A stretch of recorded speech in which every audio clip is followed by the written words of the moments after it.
हम में से कितने लोग हैं जो कंप्लेंट सेंटर पे खड़े हैं? कल भी हम कंप्लेंट सेंटर पे खड़े थे, आज भी हम कंप्लेंट सेंटर पे खड़े हैं और आने वाले कल में भी हम कंप्लेंट सेंटर पे ही खड़े होंगे।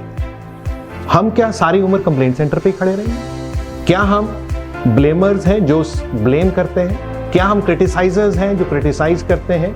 या हम एक पेसिमिस्ट हैं जो हमेशा नेगेटिव एटीट्यूड करते हैं? आज हम इस वीडियो में देखेंगे कि किस तरह के कंप्लेनर्स होते हैं और हम अपने आप को किस तरह सुधार सकते हैं। क्योंकि किसी ने सही कहा है, more you complain less you obtain. आप जितना ज्यादा कंप्लेन करेंगे उतना कम आप ऑब्टेन करेंगे।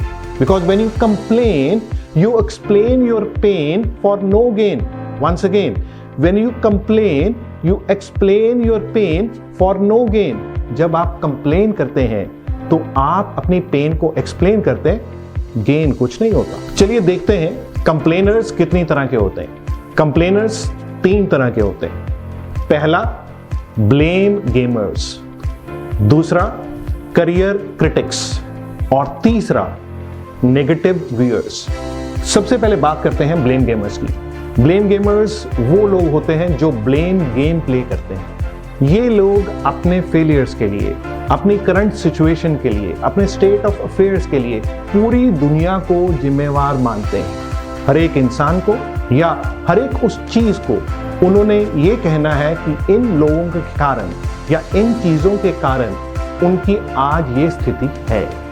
ये लोग किसी को भी ब्लेम कर सकते हैं। कुछ लोग अपनी कुंडली को ब्लेम करते हैं, स्टार्स को। मेरे तो यहाँ पर कुंडली में राहु और केतु इकट्ठे हो गए हैं। आजकल मेरे यहाँ पर कुंडली में शनि ग्रह लगा हुआ है, शनि का दोष चल रहा है। दूसरे लोग अपनी किस्मत को कोसते हैं कि मेरी तो किस्मत ही खराब चल रही है, इसलिए तो मैं जिंदगी में कुछ कर ही नहीं सकता। कुछ लोग सरकार को कोसते हैं कि जब से ये सरकार आई है इस देश में कुछ नहीं हो सकता, जब तक ये सरकार नहीं बदलेगी ये देश नहीं बदलेगा। कुछ और लोग वो अपने पेरेंट्स को क्रिटिसाइज करेंगे। मैं तो 10वीं के बाद मेडिकल लेना चाहता था, लेकिन मेरे पेरेंट्स ने कहा कि आप नॉन मेडिकल ले लो। ना मैं इधर का रहा ना मैं उधर का रहा। कुछ लोग अपने टीचर्स को, अपने स्कूल को, टीचर्स को हमारे स्कूल में पढ़ाना ही नहीं आता था। हमारे टीचर्स की प्रोनाउंसिएशन खराब थी, सिलेबस तो वो खत्म ही नहीं करते थे, प्रिंसिपल का कोई कंट्रोल ही नहीं था।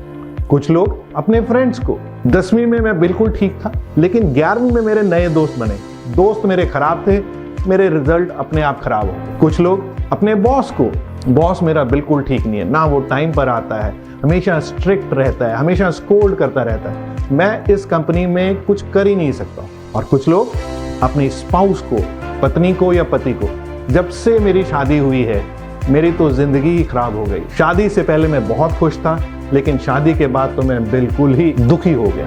अब आते हैं हम दूसरे तरह के लोग को, जिनको हम कहते हैं करियर क्रिटिक्स। करियर क्रिटिक्स ने क्रिटिसाइज करना है नो मैटर व्हाट। उन्होंने अपना सारा का सारा करियर क्रिटिसाइज करते हुए बनाया है। ये लोग कैफे में जाएंगे, ये लोग बार में जाएंगे और सुबह से लेकर शाम तक वहां पर कॉफी पे कॉफी, कॉफी पे कॉफी, ग्लास पे ग्लास, ग्लास पे ग्लास चढ़ाएंगे।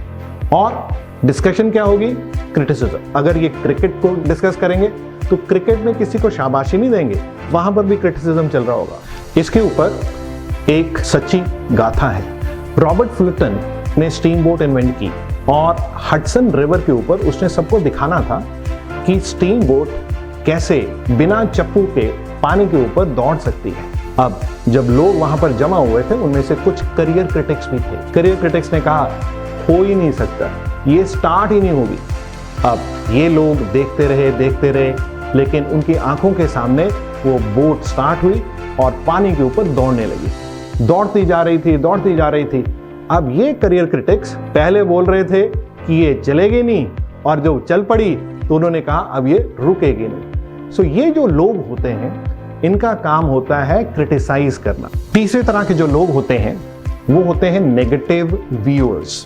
जब हम स्कूल में थे तो हमें एक कहानी सुनाई जाती थी कि एक गिलास है और गिलास जो है वो आधा भरा हुआ है। कुछ लोग उसे आधा भरा हुआ मानते हैं, उनको हम ऑप्टिमिस्टिक कहते हैं, जिसको हम आशावादी कहते हैं। और कुछ लोग उसे आधा खाली कहते हैं, इन लोगों को हम पेसिमिस्टिक कहते हैं। जो नेगेटिव व्यूअर्स होते हैं उनकी लाइफ में जो अप्रोच होती है वो एक पेसिमिस्टिक होती है। एक व्यक्ति को एक बारी साइलेंस सीखनी थी और साइलेंस सीखने के लिए वो एक मोनेस्ट्री में गया। मोनेस्ट्री में रूल ये था कि आपने एक दिन तक साइलेंस रखनी है और अगले दिन आपको कुछ शब्द बोलने के लिए कहे जाएंगे। इस व्यक्ति ने साइलेंस रखी। 24 घंटे के बाद उससे पूछा गया कि आप क्या बोलना चाहते हैं। उसने बोला जो बिस्तरा है वो बहुत ही सख्त है। 24 घंटे और उसको साइलेंस रखनी थी। 24 घंटे के बाद उससे फिर पूछा गया आज आप क्या बोलेंगे। उसने बोला खाना बिल्कुल ही खराब है। 24 घंटे फिर उसने साइलेंस रखी। 24 घंटे के बाद उससे पूछा गया आज आप क्या बोलेंगे। उसने कहा आज बहुत गर्मी है। 24 घंटे फिर उसको साइलेंस रखी। फिर पूछा गया आज आप क्या बोलोगे। उसने कहा भाई मैं तो यहाँ पर नहीं रह सकता, मैं छोड़ रहा हूँ। सो ये जो लोग होते हैं इनको वहां पर और कोई भी चीज पसंद नहीं आ सकती। इन्होंने हमेशा एक पेसिमिस्टिक अप्रोच रखनी है। इन्होंने हमेशा एक नेगेटिव व्यू पॉइंट रखना है। अब हम देखते हैं कि जो कंप्लेनर्स हैं, जो क्राई बेबीज हैं, जो ग्रम्बलर्स हैं, वो अपने आप को कैसे सुधार सकते हैं। इसके 4 तरीके हैं।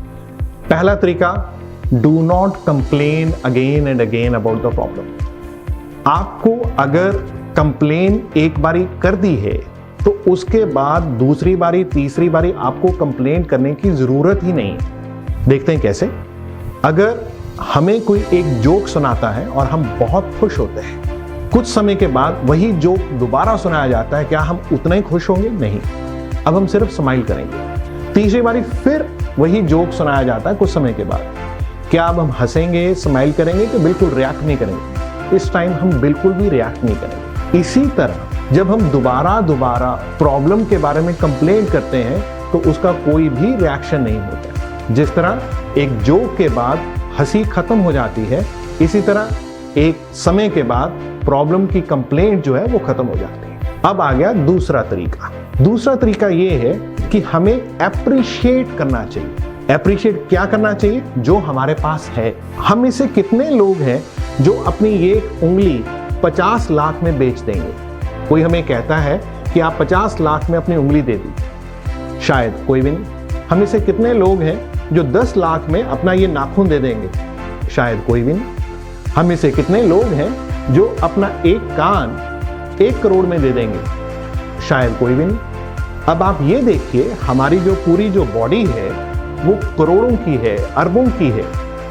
हमें उसे अप्रिशिएट करना चाहिए। हमें कोई कंप्लेंट नहीं करना चाहिए। Appreciate what you have. आपके पास जो भी चीज है उसको आप वैल्यू दीजिए। आपकी बॉडी सबसे कीमती चीज है और अगर आप तंदुरुस्त हैं उससे ऊपर कोई भी चीज नहीं।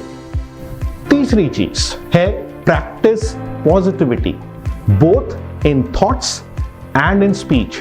आप सोचो पॉजिटिव और आप बोलो पॉजिटिव, और इसको करना बहुत ही आसान है। आप एक कोई शब्द लीजिए और उसके बारे में पॉजिटिव सोचिए। जैसे कि शब्द है फादर, और अगर आप ये सोच रहे हैं my father drinks a lot, ये एक नेगेटिव सोच है।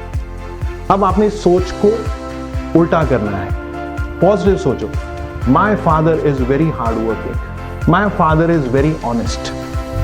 आप इसको और कैसे कर सकते हैं? ये तो होगी सोच। अब इसको स्पीच में कैसे ला सकते हैं? आप एक शब्द उठाइए और उसको बोलिए। लेट्स से शब्द है बॉस।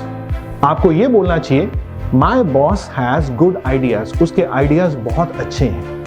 लेकिन अगर आप ये बोलते हैं my boss is always scolding, my boss is always strict, ये आपकी जो स्पीच है ये नेगेटिव है। सो आप दिन में 10 शब्द उठाइए और उन 10 शब्दों के पॉजिटिव सेंटेंसेस बोलिए। जब आपकी सोच और आपका उच्चारण दोनों पॉजिटिव हो जाएगा, आप कंप्लेनर रहेंगे ही नहीं, आप क्राई बेबी रहेंगे ही नहीं। चौथा जो तरीका है वो है assess the reason of complain. जब भी आप कभी इरिटेट फील हो रहे हो, आप अपने आप में सोचिए कि मैं आज इरिटेट क्यों हो रहा हूं। जैसे कि दिवाली का समय है और दिवाली में माता पिता बहुत खुश हैं, भाई भी बहुत खुश है, लेकिन हम में से एक उदास है।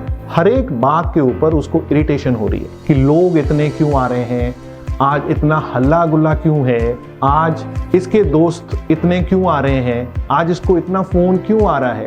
अब आपको रियलाइज करना चाहिए कि मैं ऐसा क्यों कह रहा हूं। इसका कारण शायद ये हो सकता है कि आज आप अच्छी तरह नींद नहीं ले पाए, या ये हो सकता है कि बाकियों के तो दोस्त आ रहे हैं लेकिन आपके दोस्त, किसी ने आपको कॉल नहीं किया, किसी ने आपको दिवाली विश नहीं किया। So assess the reason of the complaint.